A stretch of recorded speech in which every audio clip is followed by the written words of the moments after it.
a number of things hide the facts. One of them is that teachers are mostly concentrated in urban areas. Rural areas, teachers are not that many. Secondly, along there is the challenge of the numbers of children who are in school. Only 30% of primary teachers, 15% of secondary school teachers are based in rural areas. Majority of them are in urban areas. Enrollments are also relatively very low. In other words, proportion of children who are in school and compared to those who are outside are very low. Moreover, most teachers are untrained and the turnover is very high because of salaries and opportunities. Teachers don't stay in their professions for a long time. All these factors affect Somali youth access to quality education and training. Results from the key informant interviews that we carried out established that limited educational structure and lack of teachers and learning materials in most schools discourage children from participating or going to school. Recurrent droughts again disrupt programs and cause a lot of dropouts and absenteeism. Poverty, illiteracy among parents, long distances to school, widespread conflict and insecurity in some areas, and lack of school feeding programs, all these contribute to undermining education.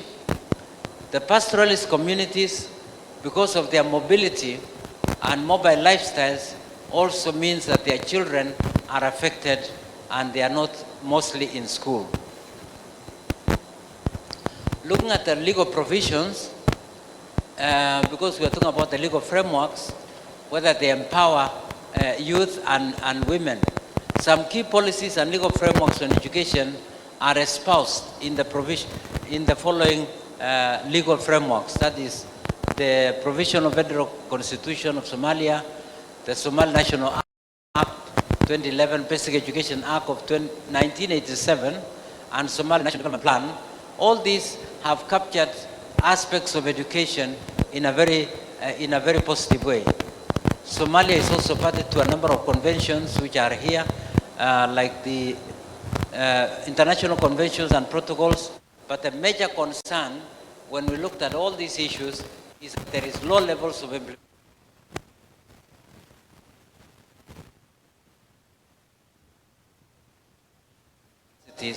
to undertake this thing.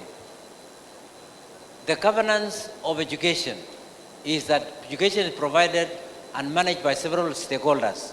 There is government, there is humanitarian organizations, civil society, and also the private sector. The federal government has the overall oversight, and also the states, the regional governments have some degree of autonomy, and they have their own education budgets and oversights and licensing of private schools.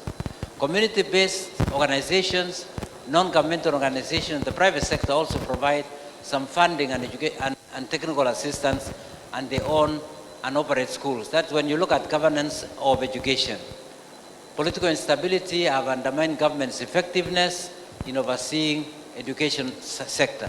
Inadequate funding, the predominant role of private sector and other development partners also in some way have weakened government regulatory oversight of education. The existence of different policies, this is very important, and legal frameworks governing the sector across different states have weakened overall governance in the education sector. So what are the recommendations? That there is need to increase education access and equity by mobilizing more resources to the sector. Increase budget allocation, strengthen capacities of education ministries, ensure development partners align their education programs with government policies. This is not necessarily the case. Expand educational facilities, including teacher training colleges, and incorporate the gender-based violence in education programming, because this is still a major issue. Diversify and expand the alternative basic education programs, and let's move to the next one. Enhance teacher training and accreditation. Enhance the governance by centralizing policies and regulations or at least streamline, whether it is the central government or the federal states. There should be a centralization of policies and regulations, as well as examinations and curriculum. Strengthen education management by setting up offices closer to communities, and then gender mainstreaming, and then strengthen human rights in the sector. So that's about education. What about the other sectors? Now, on top of education, we went ahead to look at TVET, because technical and vocational education. Findings on this is that prior to the collapse of the state, there had been some developments along the TVET line, fairly developed, but the civil war weakened the system and left a huge gap in formal TVET. The findings are, in terms of governance, of course, the Ministry of Labor and Social Services is the one that coordinates TVET. TVET training is provided by government and also all these other private sector and NGOs. TVET is characterized by, unfortunately, weak coordination, fragmented implementation, and lack of qualified trainers. The legal framework governing TVET system is also weak. That is to be polite. TVET curriculum, training practices, accreditation, and appraisal system are not standardized across the country. TVET institutions lack adequate equipment. When you go to the institutions, they lack adequate equipment and machines for practical learning. And other challenges include, of course, low access, quality and relevance, and the cost of training is high, and therefore TVET is perceived also negatively. It is still negatively seen by a lot of young people as a course for people who are not smart enough. Move. So potential for opportunities. The private sector in Somalia is dominated by micro and small enterprises. I don't know, but although some private sector employers offer internships to TVET graduates, the involvement in the TVET system is minimal, meaning they have not been engaged properly so that they can shape the direction of TVET. Most employers do not recognize the qualifications of the TVET graduates. Some of the sectors where TVET could be providing skills, we have listed these as some of the areas that we should focus as we develop TVET: livestock, construction, agriculture, hospitality, and ICT and beekeeping and all that. When we talk to the people that we talk to, in terms of the surveys, the key informant interviews, the IDPs and other marginalized groups have very limited access to TVETs. The TVET subsector is male-dominated, as I've already said. Curriculum offered does not give trainees useful skills. The courses are seen to be very short. Most employers, actually, as I've already said, do not recognize qualifications of the TVET graduates, and say they are not absorbed in the job market for a long time, if at all.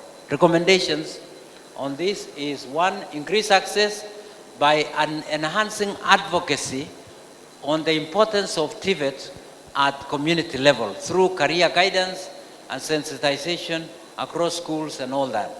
Scale up TVET programs in rural areas, strengthen linkages between the TVET and the private sector, strengthen TVET governance through enactment of policies and guidelines for assessing instructors, developing all that. Upgrade the skills of TVET instructors and center managers by establishing institutions for training TVET trainers and managers, and standardized guidelines governing training of TVET instructors. The last area of this that we looked at is the health sector. Now, the key findings are as follows. Somalia has some of the lowest indicators. I don't think it will surprise us here, like mortality rates and all that. The result, this is because of again, the conflicts and the challenges that the country has faced generally. Now, women and girls face these challenges that we already mentioned: negative traditional practices that are listed here, and limited access to education. These further traditional and cultural practices discourage women and girls from utilizing modern contraceptive methods. I know these areas are very sensitive and controversial. but these are some of the issues that are coming up. There is low level of demand for delivery assisted, or rather the access is very low to skilled birth attendants. Health facilities are concentrated in the big cities compared to rural areas. Again, that's not surprising. Access to health care in rural areas is constrained by long distances and poor infrastructure. And then, of course, lack of ambulances and things like that. The private sector is the major provider of health services. The resulting, this means that it is expensive. It's expensive to get health care. This resulting inequality in access is accentuated by acute shortage of health staff in public hospitals. Budget allocation to health sector is very low, as you can see, and then household must meet their expenses. Legal and regulatory framework is that the country has developed a range of policies and legal frameworks that guide the health sector, but implementation is very low. You can see the articles that cover the health sector. The government has ratified a number of health-related international statutes, so we're not particularly behind when it comes to legal frameworks. But now the Federal Ministry of Health and Human Resources, that is responsible for regulation of health sector, the challenge we see here is that the sector is dominated by private sector players. And as a result, the government capacity to oversight is low. Let's move to the next, gender mainstreaming program, targeting and all that, just move. Let's go to survey results. Survey results first. The issue here is that although policies and legal frameworks are in place, implementation is poor. The low capacity of government to oversight delivery of healthcare services has led to poor quality of health services. Practitioners operate with little regard to ethical practices, and that's very important. Regulation and quality control is not very good. This is especially true with combating things like FGM and has largely been left to other sectors. Health services are majorly delivered by private sector, as already I think I've repeated myself, and these are, rural areas are very disadvantaged. And then health infrastructure remains fairly poor and leading to poor delivery of health services across the country, even in private sector hospitals. Just move, that's common, that's obvious. So finally here, we're saying what are the recommendations we'd make for the health sector. Budget allocation is a key one. Strengthen leadership and governance and improve coordination of the health system. Strengthen the national health information system. Strengthen implementation of health sector policies.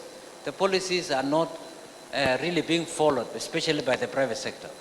Strengthen capacity of the Ministry of Health to oversight the sector and scale up public health care infrastructure in all the regions, especially we are putting emphasis to the rural areas. And then set up more health training institutions, especially so that we can get more health workers. Increase equipment and medical supplies in public hospitals. I've not talked about funding because I think it is all going to come. If no funding, really we can't even talk about the budget. Otherwise, most of these things, thank you very much. San.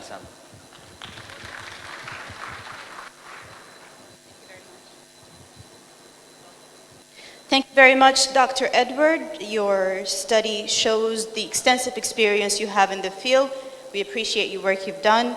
And now we're going to go ahead to our panel discussion. Panel kenan galayna waxaan kusoo dhaweynaya stageka Dr. Abdinur Sheikh Mohamud, the former Minister of Education, oo inoo daadahin doona insha Allah doodan. Waxa doodan kala qayb gali doona insha Allah taala Xildhibaan Firdowsa Usman, oo current member of Parliament. Soo dhawow Xildhibaan. Waxaa kaloo kusoo dhaweynaya Dr. Khadija Ali Mohamud, oo Regional Coordinator for Eastern Africa and Horn of Africa, oo runtii qof 30 sano in ka badan ka soo shaqeynaysay sectorkan. Sidoo kale waxaan soo dhaweynayaa Dr. Mohammed Fuje, oo aan kulligeen si fiican u wada garanayno, oo ah Senior Lecturer in Health. So dhawaada, microphone inshallah waxaan ku wareejin doonaa Dr. Abdinoor. Dr., the stage is yours. The time control is also yours.